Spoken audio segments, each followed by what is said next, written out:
Well, it feels like that time again. I've been thinking about recording a longer video for the past couple days and kind of deciding on things to talk about and things not to talk about. Um, and one thing I did want to mention is that I will be traveling again back to the area where I grew up and spent most of my life up until like the last 12, uh, 13 years or so. And you know, where my mom was still living and has now passed away a month ago now. It's already been a month. And we're still getting things sorted, situated, itemized, lawyers and bankers and holdings and, yeah, insurance and stuff. So, beneficiaries. So, anyway, I'm going back again um, to where I grew up and spent time, and I have a lot of stuff. And for the longest time, I just was able to I just knew where it was.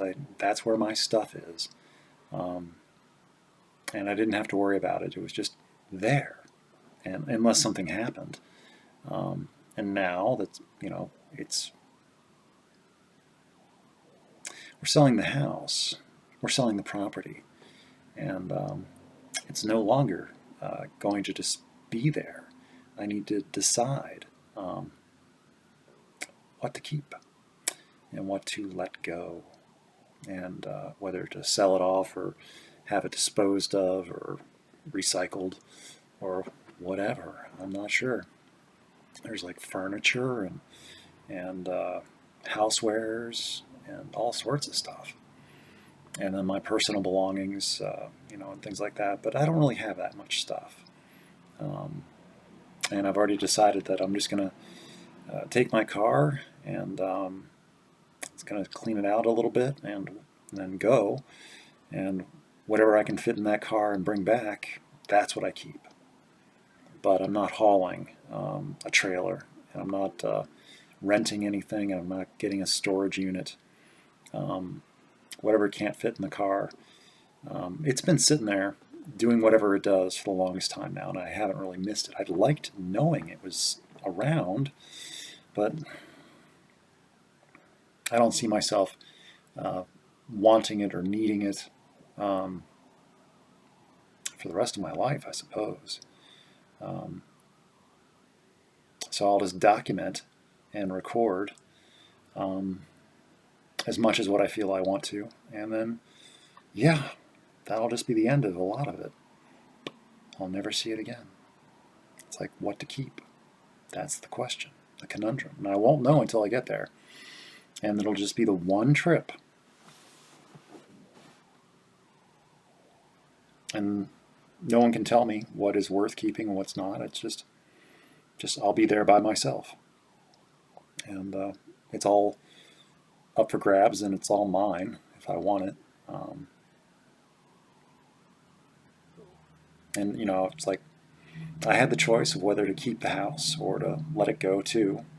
I mean, it's not all mine, but I would have to pay for it, the half that the other person would get, as far as like proceeds or whatever. But no, I was like, well, this is the time, and I don't want to ever live there again, and I just don't see it. So anyway, it was a nice place to live and to grow up and to go to school, I think. But now it's just gotten a bit too urban and crowded and too much traffic, and it's just too close to the DC metropolitan area. It's basically a suburb now, and yeah, I mean, there's a lot of stuff to do there, and it's a really cool area. Um, I think so. I'm a little bit biased. But I just be by myself and I just feel detached and disconnected. It is home, but I don't know. I've abandoned and started over lives enough times, and it's like whatever it is I'm doing here, where I'm at right now, it's like I've been kind of making connections and forming loose associations. Not really. I'm kind of still by myself. I do have friends, I guess, but not many, and I, they've got their own lives and their families, and established networks and connections. And I'm most always an outlier, an outsider, just a bit of a stranger, um, a foreigner in town. I don't belong. I'm not a trespasser. I'm welcome, but I don't have history here. I didn't go to school here. I don't have family really close by, and even the family that I do have in state are transplants themselves. They're not from here. None of my family is. We're from back east. So anyway, so there's that. And then as far as my mom's passing away and it being a month, um, yeah, I feel how I feel about it. And I couldn't really put it into words, and I don't want to, because it just feels, I don't know. That's the thing. I haven't decided yet. I'm okay about it, however it is I feel. And I just know that she was gone um, for a long period of time before she actually passed away. Her personality was shifting slowly, and I guess that's just what happens. I'll get to experience it for myself maybe someday, um, but I won't know what it's like from the inside. Or maybe I will be like, "Oh, it's happening again," or I just start to lose my grasp on reality more so than I already have, and just my rapid disconnection and growing anxiety and fear with dealing with the world, or being in the world, just not understanding the situations that are going on around me. It's a lot of fear. And my mom, she was so um, in isolation. She put herself there and got into a situation where she couldn't even imagine anything else, because all suggestions and alternatives were just not good enough. So, and those were being made 10 years ago, 15 years ago. Her quality of life could have been better, I imagine. This is just guessing. Or it could have, something else could have happened. It's hard to say in hindsight. But yeah, she only lived till age 76, which isn't really that old, but by today's standards. But she had lived a really, as far as a medical situation, um, she had been in poor health for the past 30 years. And just it was only like it was a controlled bad health. And she didn't take care of herself either, or do as doctors instructed. That would have helped a bit too. And she was kind of bad with medication, and bad with taking suggestions, and bad with diet and exercise. Um, so, I'm not trying to be disrespectful. I'm just trying to give a fair and impartial evaluation. And I'm trying to be nice, because a lot of other people wouldn't be as nice as what I'm being. She was not well liked. And towards the last uh, year, um, it was becoming more and more stressful to continue to have the conversations and because they were just becoming less productive, and I think she still really enjoyed them. But for me, it was just crushing because she would just get stuck in loops and obsessed over little things that, and she didn't really want to hear too much about the truth of things that were going on, and didn't really want to get to know me or what was going on in my life. She was primarily concerned with trying to convince me to move back there, to be more of a part of her life and to take care of her, basically, which I didn't want to do. I support her in any other way that I could, but I didn't want to move. And I always kind of felt like that was, the selfish option was to, but then I was like, well, I left for a reason. I wouldn't be happy. And I have my whole support network here. And whether I acknowledge it or not, I probably need them more than what I realize, because anytime I would go away or visit elsewhere, it's like, it feels like I'm on my lonesome.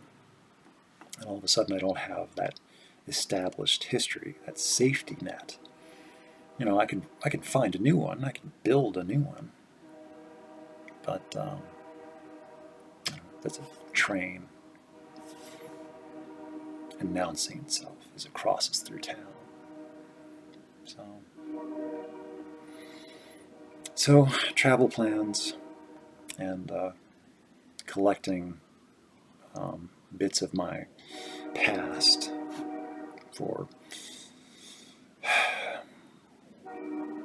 little trinkets and baubles, mostly. The rest I think I'll let go. And personal photos and things like that I used to take. I used to have a Polaroid camera that I took around with me a lot of places and took Polaroids back when that was actually a thing. And other than that, not much else is going on, unless I am completely in the dark, which I probably am, but I don't really know of anything else going on. I'd like to think that there was, but whether there is or not, I don't know. I just work on the assumption that I am by myself, and there are people that might be interested in getting to know me better, but I don't know if that works out in the future or not, or is it just kind of like, it'll be interesting for a time and then they'll, go away. That's usually how things go, because I take a lot of energy.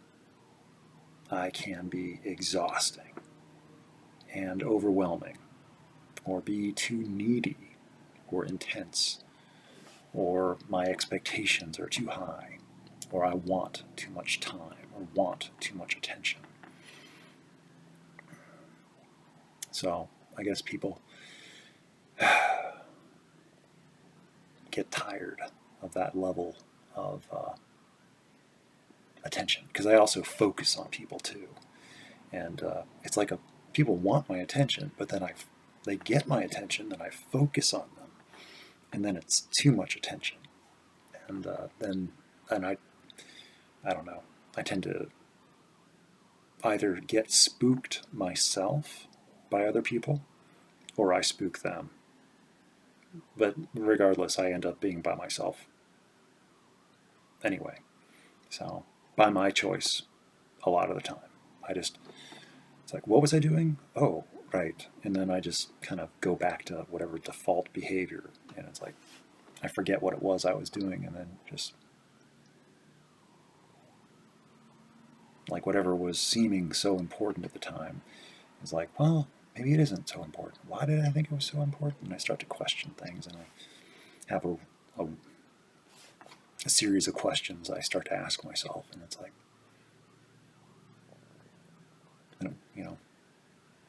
that's been my track record in my history. That's my pattern. And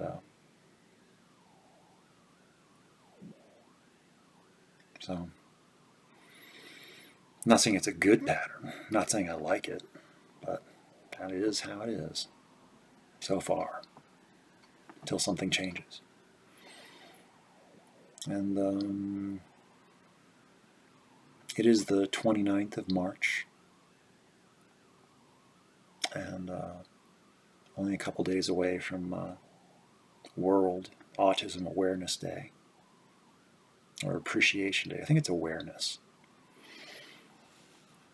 I still think it's funny how it's the day after April Fool's Day. It's like, oh good, couldn't you have given us a different day? April 2nd is the day we got. April is the entire month of autism awareness, but April 2nd is Autism Awareness Day. And I only even knew about this. I only discovered it. It entered into my awareness only like a couple years ago, much like a lot of other things. But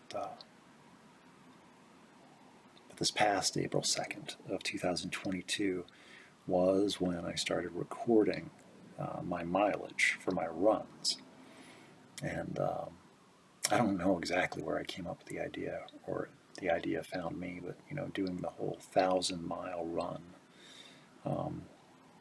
in the span of a year, over the course of a year, not 1,000 miles all at once, like one person thought I meant. It's like, no, 1,000 miles over the course of a year, scattered into many runs, many runs. And right now, I completed that already. I completed it back in January on the final run that got me over the 1,000-mile run. 1,000-mile mark was back in it was January 24th, I believe. And since then, it's just like, yeah, well, I got my goal. And I've just kind of been on a little bit of a, it's been cold, and I decided, well, I don't need to be out there. And yeah, because I wanted to get it done. Since I was so close, I wanted to get it done within 300 days. So I didn't even, so I think the final run was on day 297, actually, was the run that got me over 1,000. And since then, I've just been running whenever it got warm or nice out, or I felt like it. And so I haven't run as much as often. But the days that I do go out, I put in as much of a run as I can. I don't want to, get too relaxed, because I do plan on, when the weather warms up more regularly, be back out there. So, what I'm getting to is I'm right now at mile 1,071 for the year so far, with like 4 days left. So whatever my mileage is by the end of April 2nd will be my mileage for the year, for that rolling year, because my first run towards the count was on April 3rd last year. So the close will be April 2nd. And I was kind of thinking a couple weeks ago, wouldn't it be cool if I could get to 1,111 miles in the year, because it'd be 1111, and I've been recording my increments in 1111 for, I forget exactly why, but since I started recording them in 1111s, I kept at it. I don't know why. There was a reason. I just don't remember what it is anymore. And I might have said something at the very beginning, but I'm not going to go back and look, because I don't like looking at my older material. I mean, I might one day. I like to know that it's there. Again, I like to know that it's there, but I'm not probably going to look at it. So if anybody asks me any questions, it's funny. It's like somebody could look at it, and they might ask me a question about it. Not that anybody ever has. But I might struggle. It's like, what was going on? That's where the writing comes into play. The supplemental writing that goes along with a lot of the recordings is to help jog my own memory. And even that might not be enough sometimes, because I try to write, well, not try, but it comes out sometimes, a bit vague. Deliberately so, sometimes, because I know I'm writing in a public space, or at least it could be public, because like right now, we're 20 minutes into this video. Somebody most likely is never going to make it this far into this video to ever even witness or see any of this, or hear the words that I speak, and I could say anything, just about, and it would never be heard. I wouldn't be responsible for it, and not that I'm going to. I still maintain the same discipline and code throughout. I don't let up, and there might be slips though, little gaffes where I forget to maintain the illusion of, of anonymity. I forget that I'm actually potentially, putting myself in some sort of danger or some sort of threat that I am completely unaware of. But I don't think so. Because, who am I? I'm no one. I'm not even worth really investigating or paying attention to. I'm no one of any influence or consequence, really. And I'm not really trying to be. Most of this recordings is just for my own entertainment and a way to look back and reflect on the past. And it's like, what was going on for me, how I was thinking, how I was feeling, how I was handling things. Was I doing okay? Because if anything does happen to me, which it could, I don't know, I try to take care of myself the best I know how and try to be safe. But if something does happen, it's like at least there's some sort of record of something. Because that thought did occur to me that just like a couple days ago, I was thinking about my mom's passing away and how she didn't expect it. As bad health as she was in, she didn't think she was going to pass away. And she didn't leave very much as far as like documents or instructions. And there are no recordings, there are no photographs, there are no letters, there is no messages or final words. No, there's nothing. And that sucks. So I've scraped together like the last memories I have, which are quite flawed and falling apart. And it's like I don't even have audio. I don't have recordings of what she even sounds like. So it's like I just cobble together what I think she sounds like, and over time that'll disappear and degrade, and I won't remember. At least I don't think I will. Maybe I will. I'm trying to reinforce it by, remembering things over and over again. So, like her final words in our final conversation, even though I didn't realize at the time it was going to be our final conversation. That the last time was the last time. So, would there have been anything I would have said or done differently? No. I had already said everything. I'd already done everything that I knew how to do at the time, or could do it at the time.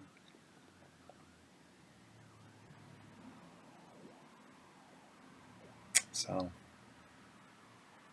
I guess that's just how it is for anybody, anywhere, not just me. When they lose a family member or a close relationship, or a friend or a loved one, or a spouse or a child or anybody, you lose somebody.